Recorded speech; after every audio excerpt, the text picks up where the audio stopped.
Masomo ya misa takatifu Disemba tarehe 27, ambayo mama kanisa anaadhimisha sikukuu ya Mtakatifu Yohane mtume na mwinjili. Somo la kwanza, Yohana wa kwanza sura ya kwanza mstari wa kwanza hadi 4. Mwanzo wa barua ya kwanza ya Mtakatifu Yohane. Wapendwa, lile lililokuwepo tangu mwanzo, lile tulilosikia, tuliloliona kwa macho yetu, lile tulilolitazama na kuliguza kwa mikono yetu, yaani neno la uzima.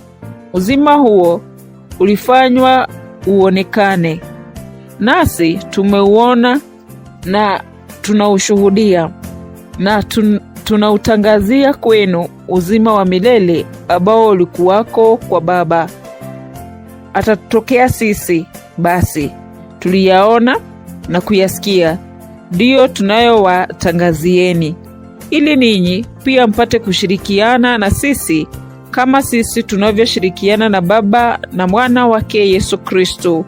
Hayo tunayaandika ili furaha yetu itimizwe. Neno la Bwana. Tumshukuru Mungu. Zaburi ya kuitikizana. Zaburi sura ya 97 mstari wa kwanza hadi wa pili, 5 na 6, kisha 11 hadi 12. Kitikio: enyi wenye haki, furahieni katika Bwana. Enyi wenye haki, furahieni katika Bwana. Bwana ni mfalme, nchi na ishangilie, viziwa vingi na vifurahi, mawingu na giza vyamzunguka Bwana. Hukumu na haki msingi wa kiti chake. Enyi wenye haki, furahieni katika Bwana. Milima imeyeyuka kama nta mbele ya uso wa Bwana, mbele za Bwana wa nchi yote. Mbingu zinatangaza haki ya Mungu, na mataifa yote wameuona utukufu wake. Enyi wenye haki, furahieni katika Bwana. Mwanga unawazukia wenye haki, na furaha kwa wanyofu wa moyo.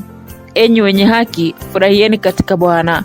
Mshukuruni mkiukumbuka utakatifu wake. Enyi wenye haki, furahieni katika Bwana.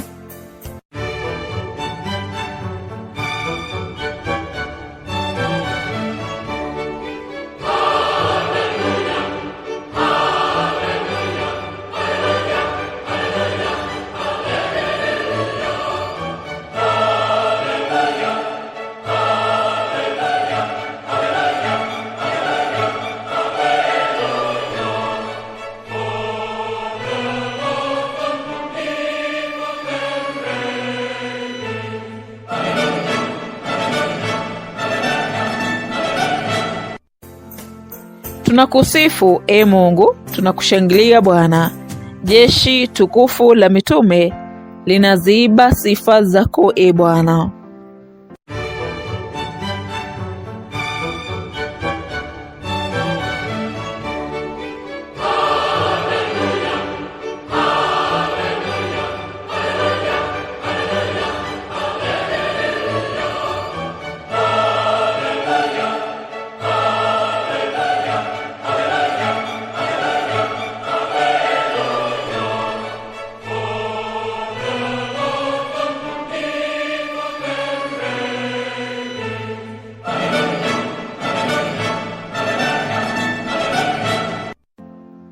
Somo la Injili takatifu ilivyoandikwa na Yohane.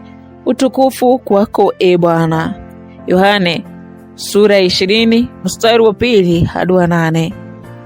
Siku ya kwanza ya juma, Maria Magdalena alipiga mbio akafika kwa Simon Petro na yule mfuasi mwingine ambaye Yesu alimpenda, akawaambia, wamemwondoa Bwana kaburini, na sisi hatujui walikomweka. Petro akatoka pamoja na yule mfuasi mwingine kwenda kaburini.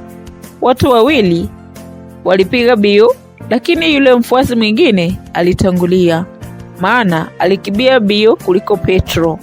Akafika kwanza kwenye kaburi, akainama na kuchungulia, akaviona vitambaa vya sanda vimelala humo, lakini hakuingia. Simon Petro akaja nyuma yake, akaingia kaburini, akaviona vitambaa vimelala humo, na kadhalika leso ya kufunikia kichwa chake. Hiyo imekunjwa, haikulala pamoja na vitambaa vingine, bali peke yake mahali pake. Hapo yule mfuasi mwingine aliyefika kwanza kaburini akaingia pia, akaona, akasadiki. Injili ya Bwana. Sifa kwako, Kristo.